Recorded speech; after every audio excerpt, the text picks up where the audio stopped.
Atravessei mares e desertos, vi Deus curar e salvar quando tudo parecia perdido. Minha história é simples, obedeci ao chamado e Ele fez o impossível. Não deixem o mundo esfriar o vosso fogo. Orem, sirvam e avancem. Onde houver impossibilidade, esperem o agir de Deus.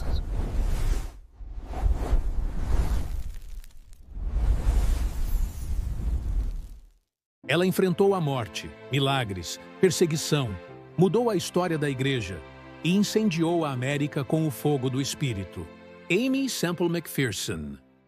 O inverno de 1890 em Ontário parecia murmurar presságios sobre o destino da pequena Aimee Elizabeth Kennedy. A casa simples dos Kennedy era aquecida pela devoção fervorosa de sua mãe, Minnie. Ainda criança, Aimee observava as reuniões de oração onde vizinhos clamavam por avivamento, sentindo um chamado que ainda não compreendia. Sua educação foi marcada por disciplina e espiritualidade. Porém, durante a adolescência, Aimee começou a questionar a fé que a cercava. Leu Darwin e filósofos seculares com olhos inquietos. Aos 17 anos, escreveu um ensaio escolar intitulado O Problema da Evolução, perguntando: se não há Deus, de onde vem o amor que transforma uma alma? Esse conflito interno abriu espaço para um encontro que mudaria tudo. Foi nesse período de dúvidas que conheceu o jovem evangelista pentecostal Robert Semple. Ele pregava com simplicidade e fervor sobre Atos 2 e o batismo com o Espírito Santo. Aimee, impactada, escreveu mais tarde: senti-me como se uma janela tivesse sido aberta. A luz entrou de repente. O pentecostalismo ainda era um movimento recente, mas sua mensagem encontrou terreno fértil no coração dela. Apaixonaram-se rapidamente e, em 1908, casaram-se. Unidos pelo mesmo chamado, decidiram partir como missionários. O carvão das locomotivas, o cheiro da madeira do convés dos navios e o burburinho de portos estrangeiros se tornariam parte de sua vida. O destino final: China. Aimee e Robert acreditavam que veriam milagres entre povos que nunca haviam ouvido falar de Cristo. A chegada à China foi marcada por choque cultural e desafios extremos. A pobreza, os conflitos políticos e o clima severo os testaram profundamente. Aimee relatou: Eu me sentia pequena diante daquela vastidão humana. Nosso inglês nada significava ali, mas a compaixão do Senhor era compreendida em qualquer idioma. Robert pregava compaixão. Ela cuidava dos enfermos com ternura. Mas a obra missionária seria interrompida de forma brutal. Após poucos meses, Robert contraiu disenteria fulminante. Aimee permaneceu ao lado dele, segurando sua mão enquanto ele repetia: Jesus é suficiente. Quando ele morreu, ela ficou só, grávida e em um país estrangeiro. A perda foi devastadora, mas se transformaria em um ponto decisivo para sua vocação. Enlutada e debilitada, Aimee foi ajudada por missionários locais a retornar para os Estados Unidos. No navio, deu à luz uma menina, Roberta. Ela escreveu: O mar me levou meu marido, mas me trouxe minha filha. A viagem não apenas a conduziu de volta ao lar, mas reacendeu nela o senso de que Deus ainda tinha um propósito. De volta à América do Norte, Aimee tentou construir uma vida normal. Casou-se novamente, agora com Harold McPherson, tentando se adaptar ao cotidiano doméstico. Porém, sentia forte inquietação espiritual. O chamado para pregar crescia como um peso em sua alma.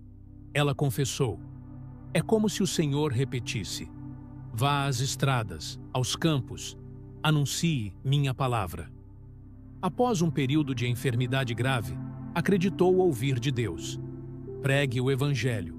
Tomada por convicção irresistível, levantou-se da cama e decidiu obedecer. Harold não aceitava sua vocação itinerante, e o casamento se tornou insustentável. A separação, embora dolorosa, abriu caminho para o início de seu ministério público. A partir de 1915, Amy começou a viajar pelos Estados Unidos em uma tenda simples. Dirigia seu próprio carro, costumava pendurar versículos nas laterais e pregava em campos, feiras e pequenas cidades. Ela dizia: seja em barracos ou em grandes tabernáculos, Cristo salva da mesma maneira. A multidão crescia em cada parada. Seus cultos eram marcados por forte emoção, música vibrante, orações intensas e relatos pessoais de cura e transformação.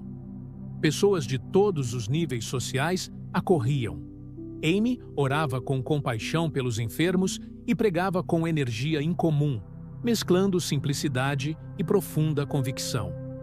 Muitos contavam ter sido curados, reacendendo o fervor pentecostal nos Estados Unidos. Os jornais começaram a noticiar suas viagens, chamando-a de a mulher evangelista que move multidões. Em algumas cidades, milhares se reuniam em tendas improvisadas. A mensagem de Amy era direta: Jesus ainda opera maravilhas. Suas cruzadas itinerantes não apenas reavivaram comunidades, mas atraíram atenção nacional e levantaram oposição de setores religiosos conservadores. Apesar das críticas, ela não recuava.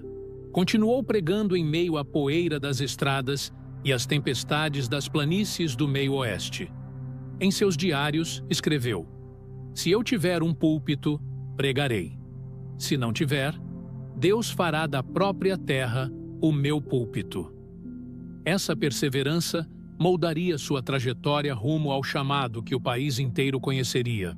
Porém, enquanto as cruzadas se multiplicavam, Amy começou a perceber que precisava de uma base fixa, um lugar que comportasse a multidão crescente e servisse como centro de treinamento, adoração e envio missionário. Esse desejo nasceria como uma oração silenciosa, que daria forma a um projeto que mudaria para sempre a história do cristianismo na América. Quando Amy chegou a Los Angeles pela primeira vez, em 1918, encontrou uma cidade vibrante, misto de promessa e caos. O cinema nascia, migrantes vinham de todas as partes e as igrejas lutavam para acompanhar o ritmo da modernidade. Amy caminhava pelas ruas, sentindo que aquele seria o centro de uma obra maior. Senhor, dá-me este povo, orou silenciosamente. As multidões continuavam a segui-la em suas tendas. Ela alugava teatros, auditórios, até arenas, e sempre havia mais gente do que cadeiras. O clima era único. Corais fervorosos, orações intensas, lágrimas correndo enquanto pessoas buscavam renovação espiritual. Los Angeles pareciam esperar exatamente aquilo. Amy sabia. Era hora de estabelecer um tabernáculo permanente. Nasceu ali a visão do Angelus Temple, um local gigantesco, moderno, um centro de adoração onde milhares poderiam ouvir sobre Cristo sem barreiras. Ela dizia: se o povo não pode ir até ao Evangelho, o Evangelho irá até ao povo. A ideia era ousada demais para uma mulher naquela época, mas Amy nunca se deixou limitar por expectativas culturais. A construção começou em 1921. Eram dias de fé e risco financeiro. Amy levantava ofertas, mobilizava voluntários e visitava a obra diariamente. O concreto fresco, o barulho das ferragens e o cheiro de madeira misturavam-se às suas orações. Ela repetia: este templo será um farol para aqueles que caminham na noite. Os trabalhadores a respeitavam por sua coragem. Enquanto o templo tomava forma, seu ministério evoluía. Amy utilizava métodos criativos para anunciar sua mensagem: desfiles evangelísticos, dramatizações bíblicas, músicas inéditas. Era criticada pelos tradicionais, mas impactava milhares. Um repórter escreveu: ela pregava como quem respirava fé. Era impossível ignorá-la. O Angelus Temple foi inaugurado em 1º de janeiro de 1923. Em pé diante da multidão, Amy chorou ao ver 5.300 lugares completamente ocupados. O auditório, com cúpula branca e paredes largas, parecia uma mistura de teatro, catedral e arena. Este é o dia que o Senhor fez, declarou. O culto foi marcado por alegria, cânticos e testemunhos. O templo logo se tornou um ponto de referência espiritual em Los Angeles. Cultos diários eram realizados, manhã, tarde e noite, algo impensável para a época. Gente de todas as idades, profissões e nacionalidades se reunia ali. A atmosfera fervorosa fazia muitos descrevê-lo como um hospital espiritual. Um dos marcos do templo foi a criação do Comissariado da Ajuda, um ministério social que distribuía alimentos, roupas e atendimento aos mais pobres. Durante a Grande Depressão, o comissariado alimentou milhares. Amy dizia: "Não adianta falar do amor de Cristo a uma barriga vazia." Ali, fé e ação caminhavam juntas. Seu ministério expandiu-se de maneira sem precedentes. Além dos cultos, Amy fundou o Instituto de Formação Bíblica, preparando pastores e evangelistas. A denominação que surgia, a Igreja do Evangelho Quadrangular, tinha como mensagem central: Cristo salva, batiza com o Espírito Santo, cura e voltará. Doutrina que Amy pregava com convicção. Mas sua maior inovação estava ainda por vir. Amy enxergou o potencial do rádio numa época em que poucos entendiam seu poder. Comprou uma estação inteira e a transformou na KFSG, Call for Square Gospel. A programação incluía música, sermões, orações e até conselhos espirituais ao vivo. A audiência cresceu de forma explosiva. Nos cultos transmitidos, o Angelus Temple parecia expandir-se além de suas paredes.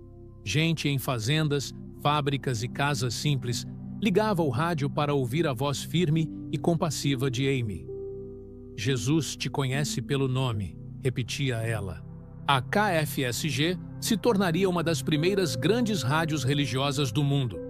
A exposição nacional, porém, trouxe críticas severas. Jornalistas sensacionalistas a acusavam de teatralidade. Pregadores tradicionais a acusavam de modernizar demais o evangelho.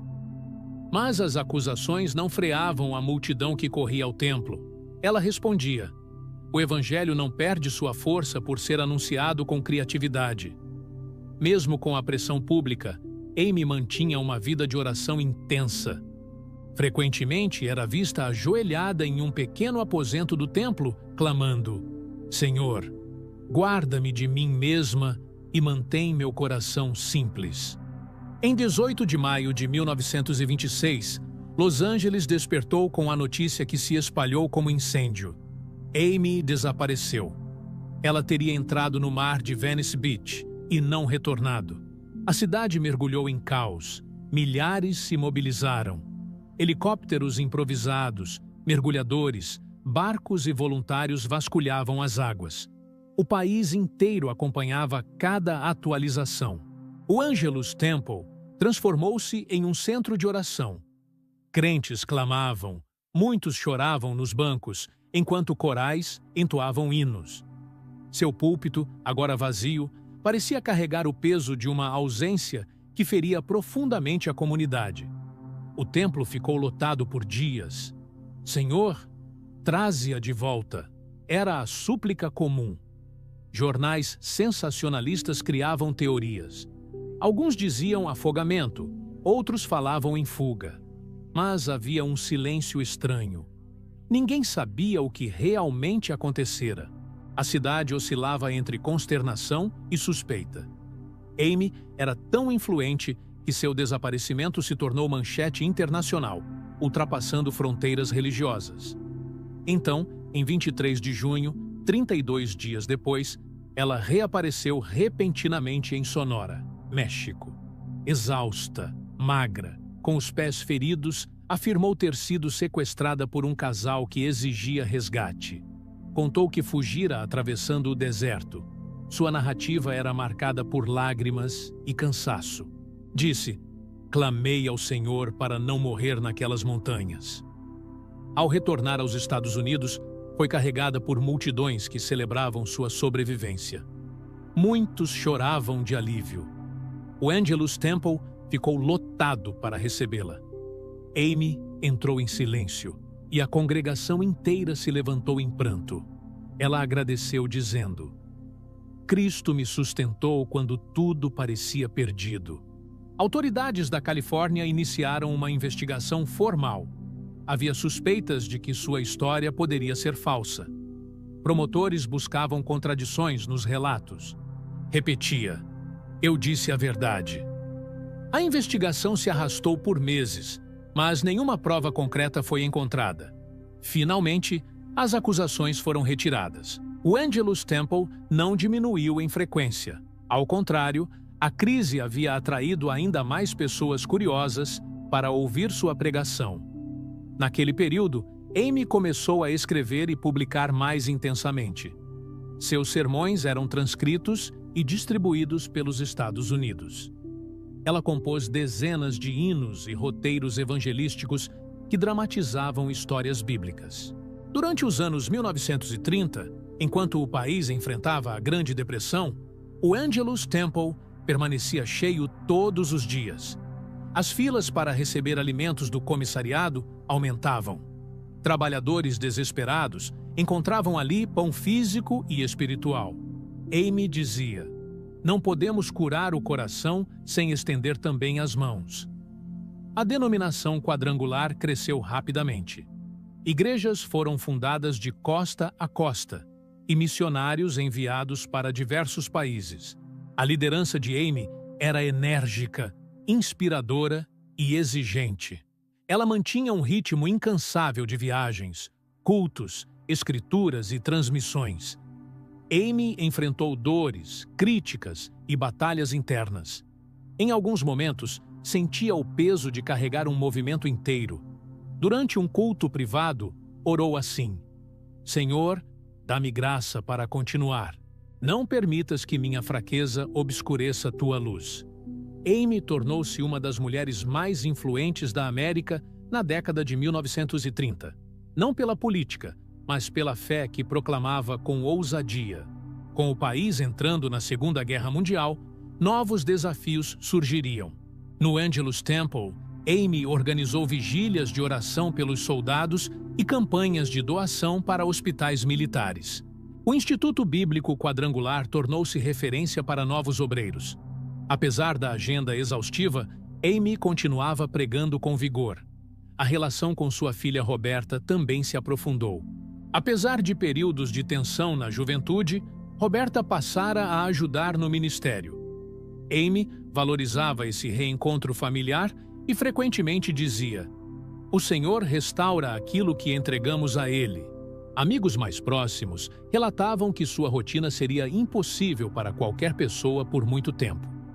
Ainda assim, nos últimos anos de sua vida, ela continuava inovando. Sua criatividade parecia inesgotável.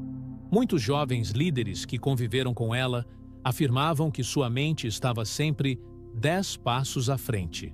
Em 1944, durante uma viagem para ministrar em Oakland, Amy demonstrou sinais de exaustão. Ela pregou com intensidade, mas à noite reclamou de cansaço severo. Em seu quarto de hotel, foi encontrada sem vida no dia seguinte, em 27 de setembro. A autópsia indicou falha cardíaca relacionada ao uso inadequado de sedativos prescritos. A notícia abalou todo o país. Milhares foram ao Angelus Temple para se despedirem.